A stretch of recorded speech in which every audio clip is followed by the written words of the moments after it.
Hi, everybody. It's Karen Anderson here with Aortic Hope for an awesome Q&A that I'm so excited to have an opportunity to do today. But before you check this out, I'm getting feedback. Do you hear feedback? What's going on? I don't know. Before we get started, do me a favor.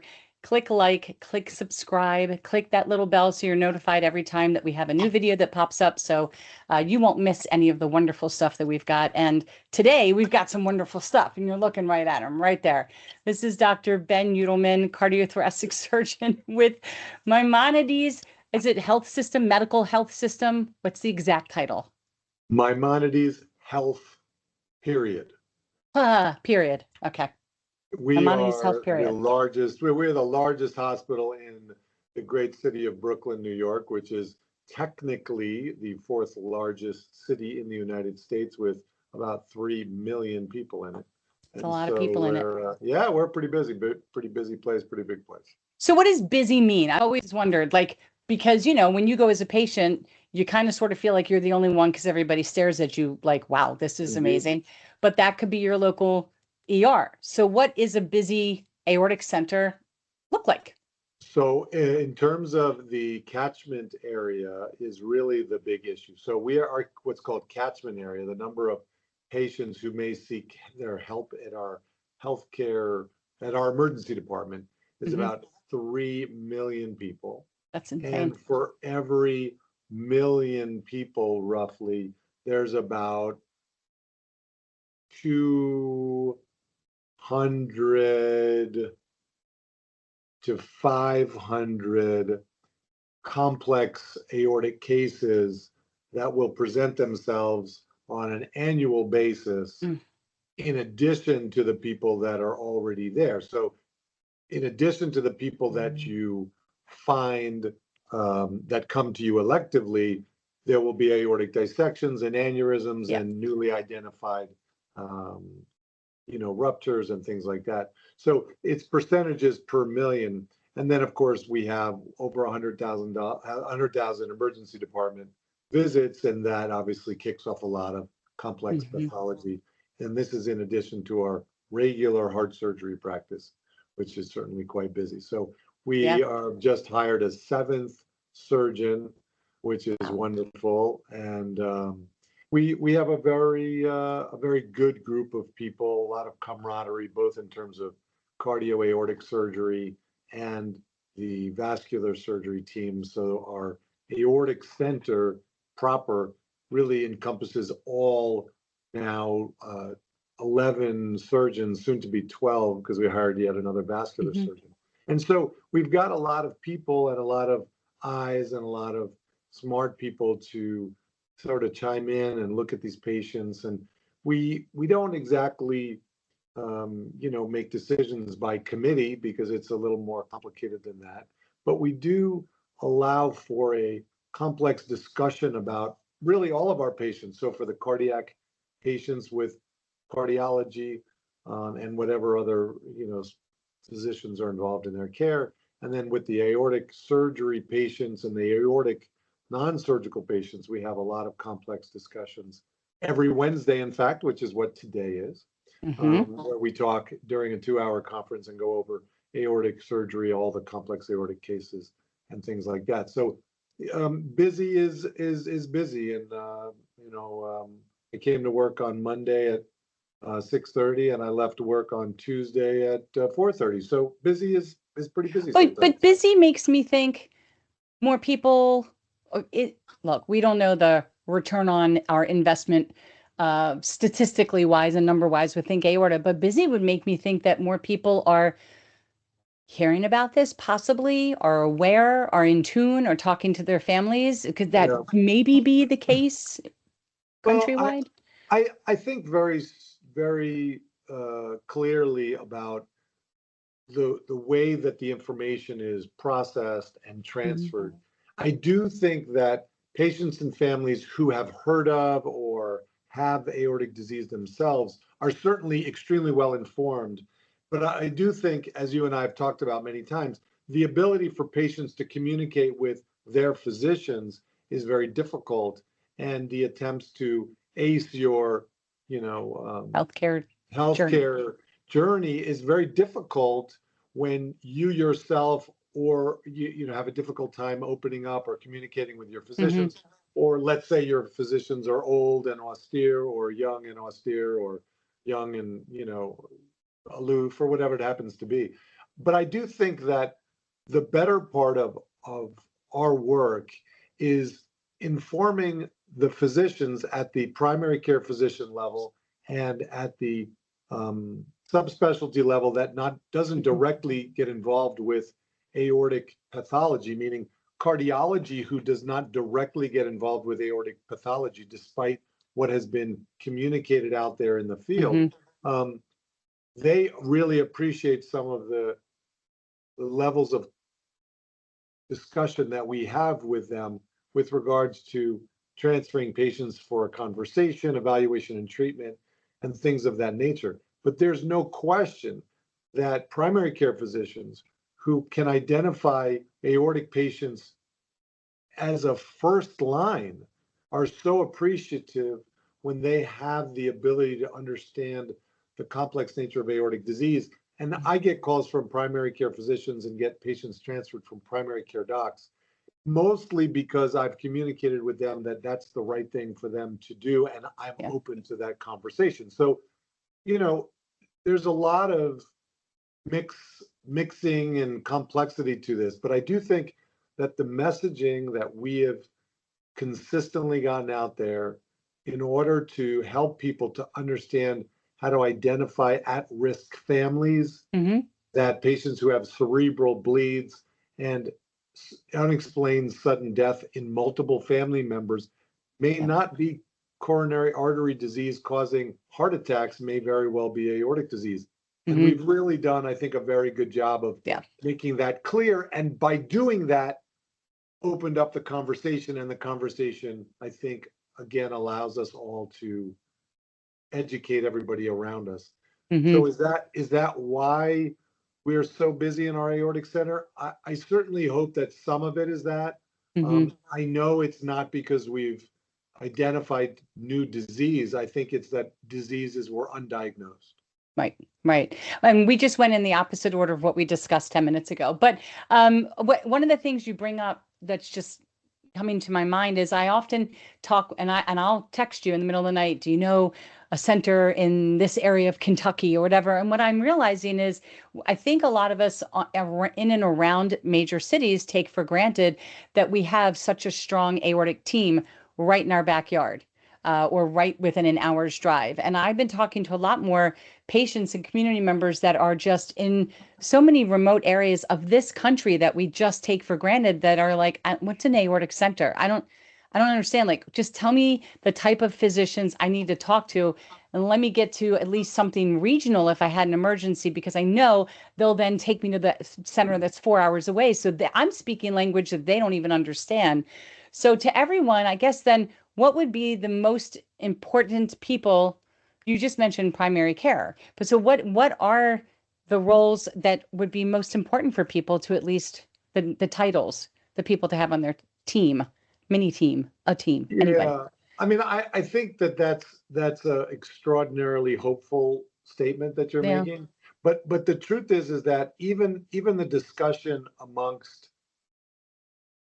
the cardio aortic surgeons who take jobs in places that are not uh, near the major cities, sometimes find it very unappealing and unappetizing that many of us talk of aortic centers, because they really, despite their efforts and others, they don't really have the pieces that many people would describe as, quote, necessary for describing themselves as an aortic center. And Hmm. so I think one of the things that we have to do is dial back this pretend ideal situation and move to a clear understanding of recognition of what patients need wherever they are, and how do we create a system such that there is a way for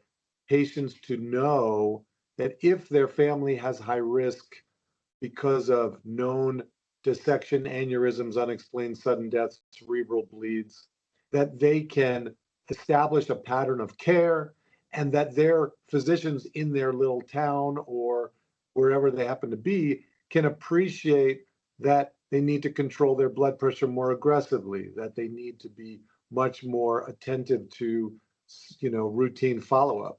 I mean, all of this points to what you and I have spoken about for many years, which is that if you take the average aortic rupture or dissection, the risk of death, if the patient makes it to the healthcare system, makes it into the system, Mm-hmm.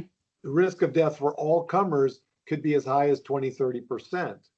But if they are done electively, Mm-hmm. our data from the STS and SVS, the Society for Vascular and the Society for Thoracic Surgeons, in association with the American College of Cardiology and the American Heart Association, showed that the overwhelming majority of operations can be performed with a 2 to 3% risk of death. So we're talking about a 10-fold minimum risk that you incur by having an emergency if you make it to the hospital. And so one of the messages in this whole process of explaining to all these physicians and patients and families is that if you get an aortic aneurysm identified, and if somebody tells you that you need an operation and it's elective and it needs to be done relatively soon, that this is a gift. This is not some sort of horrible, news. This is a gift that someone is handing you. They're not telling you that that gift is free. They're telling you that this is a gift by comparison to what would otherwise be a potential disaster, and definitely, at the very least, very challenging, as you can certainly speak to, if it's not a disaster. And that convincing people that this is truly a gift is one of the most, shall we say, interesting parts of my job. Recently, I had a nice gentleman who was referred to me, whose aorta was close to 5 centimeters. And he started to tell a story to the nurse practitioners that I work with that his father had died suddenly, but he was the patient was very young and didn't know the circumstances, blah, blah, blah. I start chatting with the patient, and he starts to tell me that, in fact, his brother had a bleed in his brain. And I measured his aorta, and it's now close to 5 centimeters. And I said to him, I'm going to tell you a little story about what it means to be high risk. And then I'm going to tell you how lucky you are to be sitting in front of me like this. I said, and the next thing I'm going to tell you is, unfortunately, the best way to protect you from a catastrophic event is to have surgery. And although you don't want that, and I don't want you to have it, this is a gift. This is a gift of your life. And that statement and the complexity of what that really means and how hard it is to convince patients that this is what needs to be done. It's because of historical events that led physicians to say certain things, and television shows, pardon me, for creating around all these things, and nobody just saying the truth. And the sensationalism that still occurs on the internet in people that are not aortic hope and not think aorta, about scaring people, about saying all of these things. This stuff is not helping. And so I'm very grateful and always very happy to have these conversations to try to just say the facts and help the people that are looking at these recordings and to understand kind of the way we think about it in a very straightforward way so that they can feel lucky when it's them and their family members. I'm going to ask a question that I think I already know the answer to, and it's only because what we're talking about, I just recently read a community member who is struggling. It's only been 7 weeks since their elective surgery. I want to say they were at 4.6. I read nothing that was online about family history. So they didn't include that if that exists. So I do not know. But they're struggling because they're all of the recovery that they feel. So it's I'm short of breath and I don't feel like my diaphragm's expanding and I'm not sleeping but the anxiety was so profound that it sounds like very simply the anxiety was just too much for this particular patient to handle and somehow got the surgery done at 4.6. And I feel like maybe there's something missing in that story. I feel like not a lot of doctors would be like, okay, I'll just do surgery. I'm wondering, would physicians more likely say, I can refer you to someone to talk to about the anxiety, because we're so in this world of the numbers and the numbers and the numbers and the numbers and family medical history that these are the driving forces.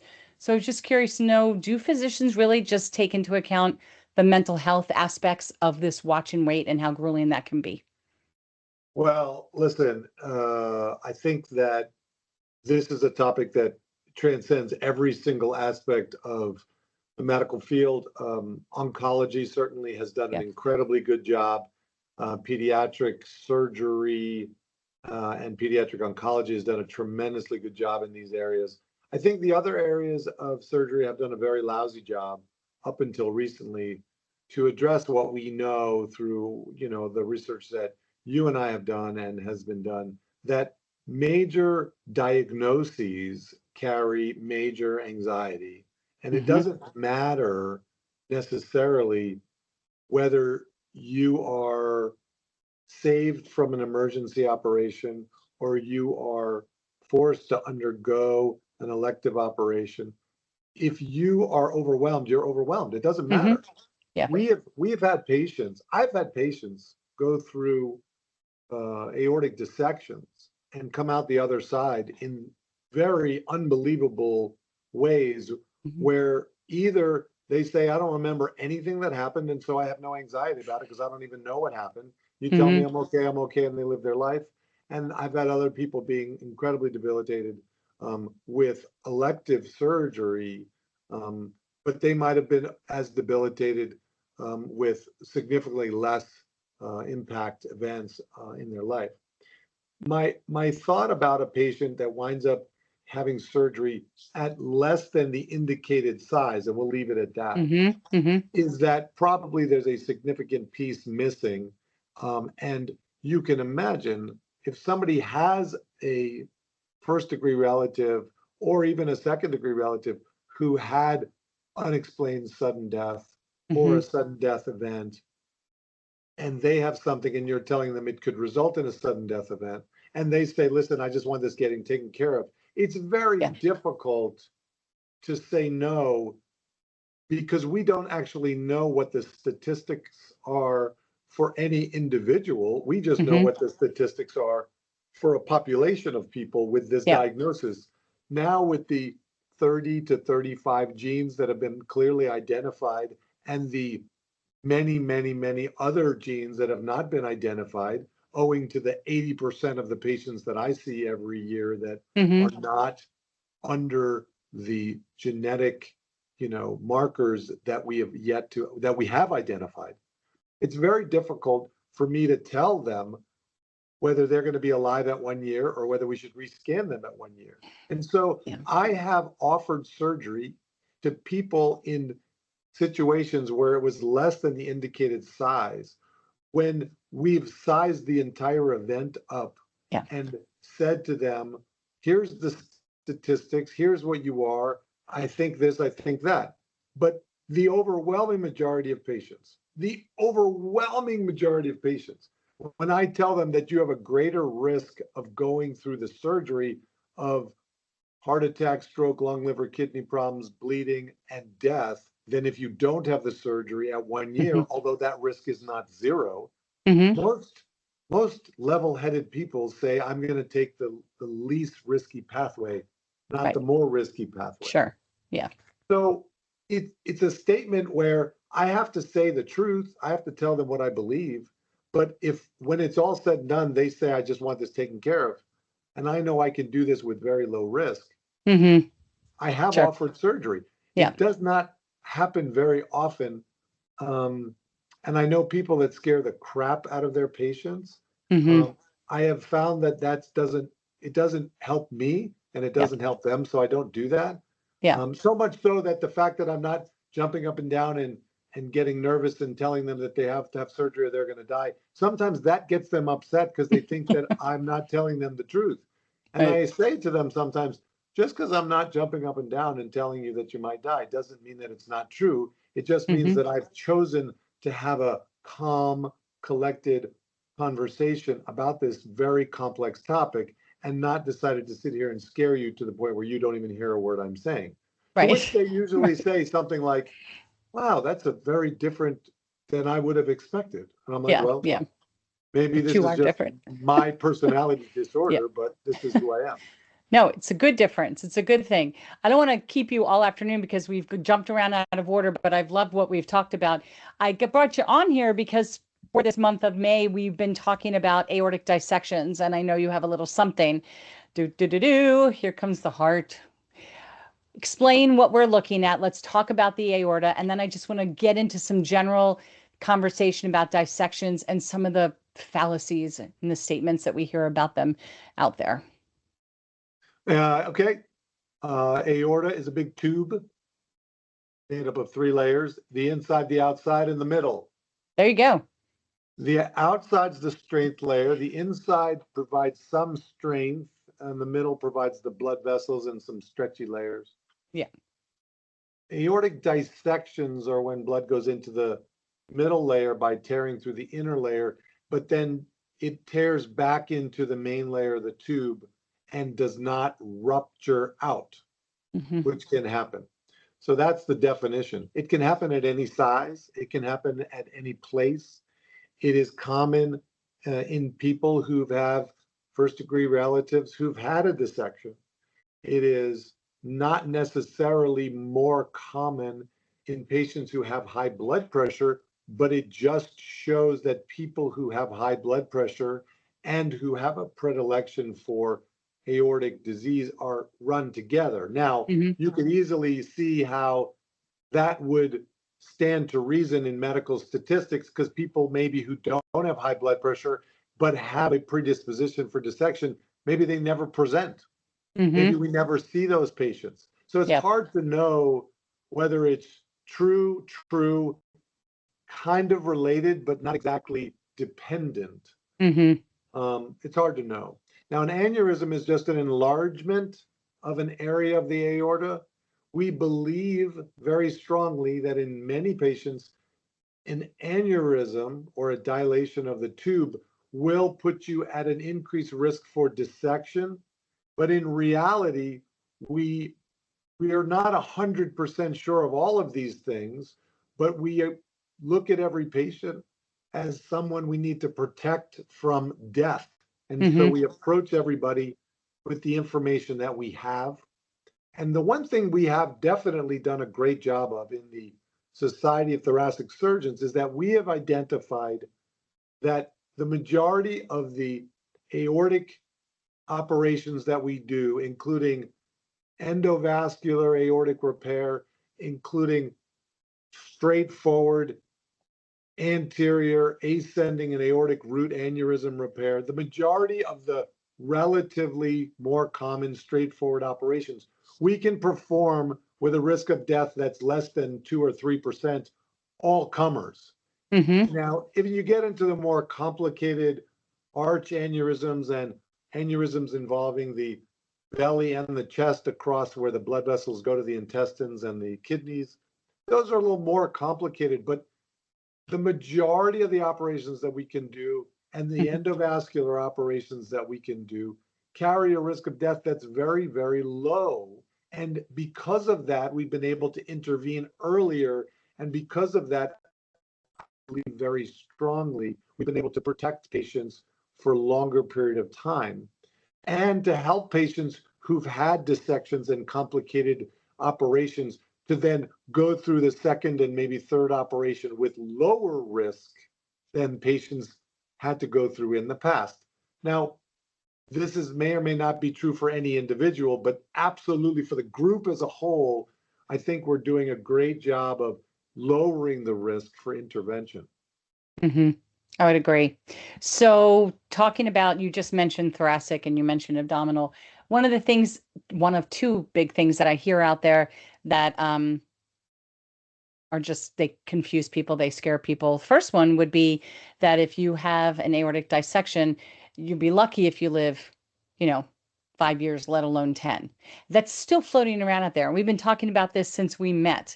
And that was, a long time ago. So explain this false statement and why it's now false. I can't explain the false statement, Karen, as you well know. Um, that's like explaining stupidity or ignorance or the various other things that are sort of unexplainable. Let's try to explain what I do know. Here's what Okay. I do know. Yes. There is a risk of death that is associated with patients who have had aortic dissection or aortic dissection surgery. And the statistics of the last 20 years have been that if you take patients who've had an aortic dissection and then needed an operation, or they had a type A dissection, they needed a reoperation, that those patients are at the highest risk for death because it's the risk of the first operation and the risk of the second operation and potentially the risk of other operations. Mm-hmm. What has changed in the last certainly 5 years is that many of those reoperations and second and third operations are being performed with complex endovascular surgery, like myself and Dr. Ree have championed here at Maimonides. And the reason that our work has been able to decrease the risk of these patients moving forward is that we need a real reason to say we're going to open up a patient and give them a risk of death that's 5 to 10% versus a risk of death that's probably like 1%. Okay. And we would much prefer trying to do an endovascular repair and rearrange maybe some of the blood vessels in the neck in order to do this, such that the patients don't incur a very high second operation risk with all of the associated morbidities or complications, as used to be called, and then have those lead to shortening of people's lives for various reasons. Mm-hmm. So why is that the case? Well, the reason that that's a profound statement is that we have seen that if patients don't get another operation after a type A dissection, then those patients are usually alive 85% of them, 80 to 85% of them at 10 years. Whereas if they need a second operation that historically used to be an open thoracoabdominal aortic aneurysm repair, those patients were down around 50 to 60%. Okay. The reason that those statistics are changing so much now is that number one, we've changed the first operation considerably that we used to do. And some of those operations, like the ones that I often, but not always perform, include an endovascular repair of the descending aorta or part of the descending aorta. And what this does is it creates a landing zone for future operations, thereby simplifying the second operation. Now, everybody out there with a dissection is like, I don't want another operation. Well, I'm sorry to tell you that you may need one. And if you need one, you definitely want it to be simpler than the first one. Right. So the myths that are out there have a lot to do with what it used to be like and the fact that a lot of the technical aspects and benefits of our field has not really caught up to the internet excitement about aortic disease. So I'm happy to say that I think the statistics, all comers, are definitely better than they used to be, but that the advancements in the technology also are just not really appreciated and not really known. And while there are people out there, and maybe some of them have talked to the people that are listening, they say various things about the endovascular approach to surgery. But the answer that I give a lot of people, which is that open operations, when they're big and complicated and have a risk of death and injury that's very high, they can always be performed. And if we can try to do something simpler first, Mm-hmm. if it fails, which it could, we can always go back in and make things more complicated. The risks are people that refuse to sort of, as we used to say, cut bait when they realize like this is not working, Mm-hmm. you know? Yeah. And the expression, I believe, comes from when you go fishing and you catch your bait on something where you're not getting your hook back and you're not Mm-hmm. getting your bait back, and you sit there and tug, Yeah. tug, tug against it. At some point, you just say, you know, cut it, move along. Right. I lost Right. my hook, I lost the bait. Let's move along. Right. That's not the death of a patient. That's cutting bait with the way that you did things in your Mm-hmm. training or the way that you did things before. And this is me speaking. Mm-hmm. Me speaking, I did not learn how to do aortic surgery the way that I do it today. I Mm-hmm. do it different. I hope I do it better. I feel like it's better, but we do it differently. We do it a little safer. We do it a little more comprehensive. We have other people chiming in on the ways to handle different parts of the aorta. And I think that that's what's making it safer for everybody. And that's Yeah. what's extending the, you know, the life of patients with aortic disease and certainly aortic dissection. Is there also a component of everyone is being followed now versus didn't it used to just be people with known connective tissue disorders, and now whether you have one or not, you're still going to be followed for life? Well, not even that. I mean, there were surgeons that I worked with in my training who would do operations and never see the patients again, Yeah. never refer the patients, because 25 years ago, when I was doing aortic operations, people didn't really appreciate the complexity of the options that were available, and we had fewer options available. I Mm-hmm. mean, 27 years ago, when I started my training, the endovascular abdominal aortic aneurysm repair just started. And I Mm-hmm. was involved in these cases with surgeons who didn't know how to do these cases. And I was learning them with my attendings who'd been surgeons for 20 and 30 years, Yeah. 27 years ago. So Mm-hmm. now, cut to now, there are people out there who are communicating the same way, not pushing their personal experience, not joining with younger people, learning different techniques. That's not really been the way I wanted to approach this field. So, you know, I've chosen to do it my way with other people who are doing it their way, and we all kind of work together to figure out how to do it our way. Mm-hmm. But it's really been an amazing experience for me to start medical school wanting to be a pediatrician because I wanted to Mm. follow patients for their life, and winding up as a cardiac and aortic surgeon and having patients during my entire career who I've followed through operating in 3 states who come to me now after knowing them for all of these years because I get to follow these patients for life, for my career, for their lives. And it's Mm-hmm. like a really very satisfying thing. Now, Yeah. if you're the type of surgeon who doesn't really want that experience, you could very well understand they're not going to do this. But that's Mm-hmm. also true for anybody who builds your house who doesn't want Yeah. to come by and see how the house is doing, Right. or we all have multiple landscapers or gardeners that don't exactly do a great job, you know, cutting the Mm-hmm. grass around the base of that tree, and they Right. hit the base of my apple tree with their little whippy thing, and I Yeah. scream and yell and get very upset, you know, those Yeah. types of things. So if you're Right. the type of person that wants to follow patients for life, yes, you're going to follow them for life. But again, going back to the Karen Anderson aortic hope, acing your healthcare journey, if you're advocate for yourself and you find physicians that actually want that experience with patients, Mm-hmm. then you're going to have a better experience with your healthcare journey. They could be the most technically great technician in the Yeah. world, but you may still feel like crap going to them because you're not going to get that other thing. Yeah. Um, you know, you do have the democratization of medicine that plays into your ability to decide what you want to do and who you want to talk to. Right. Right. One other quick fallacy, as I know that you're going to have to go.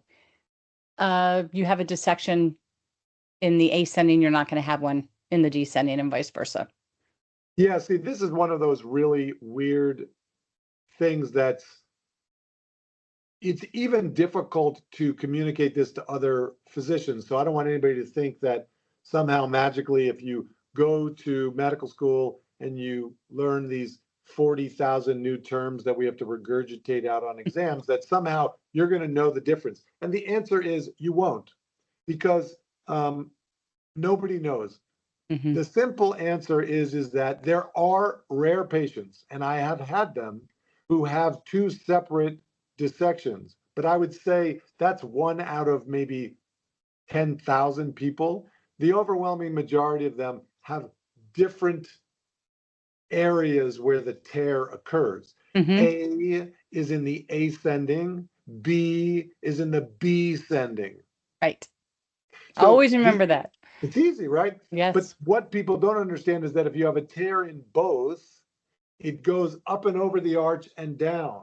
And because it goes up and over the arch and down, it is considered a type A dissection that Mm-hmm. goes over the arch and down. Now, an Right. A doesn't have to go over the arch and down.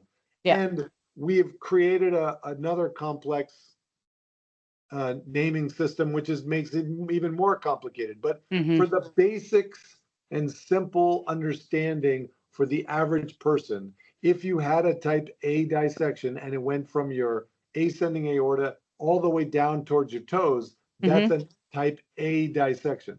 Yeah. If it gets repaired and the ascending and the arch are repaired, all that's left is what we call the type B. And Mm-hmm. by calling it a residual type B, it means a type B dissection that was left after a type A repair. Mm-hmm. Right. If you have a type B dissection in the descending aorta, Mm-hmm. that is all it is. Now, Yeah. it can go backwards.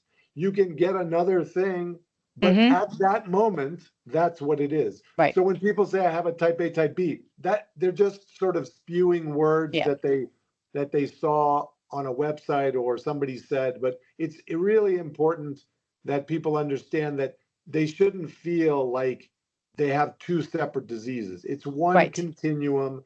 And this is why groups of people who are interested in the aorta, whether they be cardiologists, vascular surgeons, general practitioners, cardiac surgeons, it doesn't matter. We should all be in the same boat together because it really Mm-hmm. helps the communication, which definitely helps patients.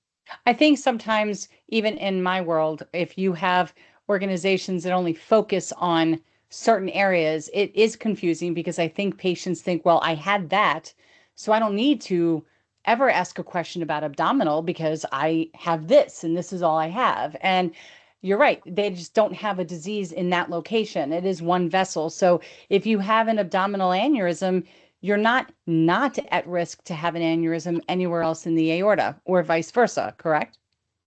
That is true. But again, it really has to do with these crazy genetics that we do Mm-hmm. not have a good handle on. Right, right. And as I've said to many a medical student, the genetics of cancer made the careers of many, many people before it helped one patient to get better or to get identified better. Yeah. So we're at the beginning of the definition of the vascular disease genetics, and it's helping a lot of people to get their careers moved forward, Mm-hmm. but it has not necessarily helped all the patients. It has Correct. helped some patients for Sure. sure, but Mm-hmm. it has not helped the overwhelming majority of patients with aortic aneurysmal and dissection disease Mm-hmm. because the majority of them do not get identified on the current genetic markers. And so Yeah. we're at our infancy, but that's okay. We're allowed Yeah. to be there. We just Yeah. have to protect patients from getting injured, sick, or dying, and that's our job. Okay. One last question. I promise. I promise. Are we going to see a day where somebody has an ascending dissection or aneurysm and they don't need to have open heart surgery to fix it? Well, the short answer is maybe. Yeah. Um, I would say that I have certainly not operated on type A dissections in a handful of cases. And survivors of that event are really few and far between because of the dramatic pressure changes that occur immediately outside of the aortic valve, and the pressure that occurs in the aortic arch. And Mhm. if there's an abnormality of blood flow, that those pressure changes can really cause some serious damage in a already a damaged substrate. So doing something endovascular seems like you're not giving the field, I don't know what I'm saying, but I would think that a clear, open field of vision, your ability to be able to go wherever you need to go in case something else happens, just makes sense versus being trapped inside. So, I mean, the problem of an endovascular repair of the ascending aorta has everything to do with the coronary arteries, Hmm. which are located, some of them as close as a half an inch from the aortic valve. Hmm. So there may be some patients that get treated at some point with an endovascular procedure. And in a way, the ascending aortic stent graft, of which we've all placed them, has been like the sort of holy grail of aortic surgery. But the distance from what we all know as the transcatheter valve Hmm. to the ascending aorta in terms of bridging that distance across the sinuses and across the coronaries, the complexity of that and like the risk of death and myocardial infarction, heart attack, major complications is so great that we don't take chances on Hmm. patients in that area. And so, it's not like we're going to do research or Right. you know, give it a shot when we Yeah. know Yeah. that the risks, unless there's no shot the other way, which Right. that's some of the amazing research that's been done on the ascending aorta has been in patients who were so sick that open surgery was prohibitively Hmm. performed, and so they were not done for a very specific reason. But taking a normal elective person who comes in, maybe one day, I mean, I don't know. I'm not counting it out for Yeah. sure. Yeah. But in the in the I don't know, 40 minutes from meeting this gentleman the other night to going to the operating room between 2 and 2:45 in the morning, complex measurements, endovascular repair of something that's sort of changing in front of my eyes. It doesn't really feel like it's going to be an easy fix, Yeah. but there are some that really you almost feel like, oh, I could just pop this in and I'd be Hmm. fine. Um, but as I tell my residents and medical students, the thing that kills a lot of patients is optimism Hmm. and and stupidity. Right. And I Yeah. try very hard not to dwell in those two areas too much. Hmm. That makes sense. I now live in the land of optimism since my second surgery. I'm not as pessimistic as I used to be, which was number 356 of why I was never allowed to be your patient. Okay. Okay, I'll never forget that. All right, we're over time, and we touched ever so briefly on a couple other things we can always get back to at another point in time. But this was just what a turn of a conversation that I had planned that just didn't really happen, but it happened even better. So thank you so much for explaining a lot of this, covering aortic centers, covering people on your team, covering the aorta, covering the dissection, acing your journey, and think aorta and think aorta, think family. We did a lot in an hour. This is wonderful. So You I bet. always My appreciate pleasure. I always My appreciate you pleasure. having you here. All right, everybody, do me a favor, click like, click subscribe. Don't forget to click the bell, and don't be afraid of sharing, because I guarantee you somebody else is going to find this to be very informative and educational. And thanks so much, and we will see you all soon. Take care.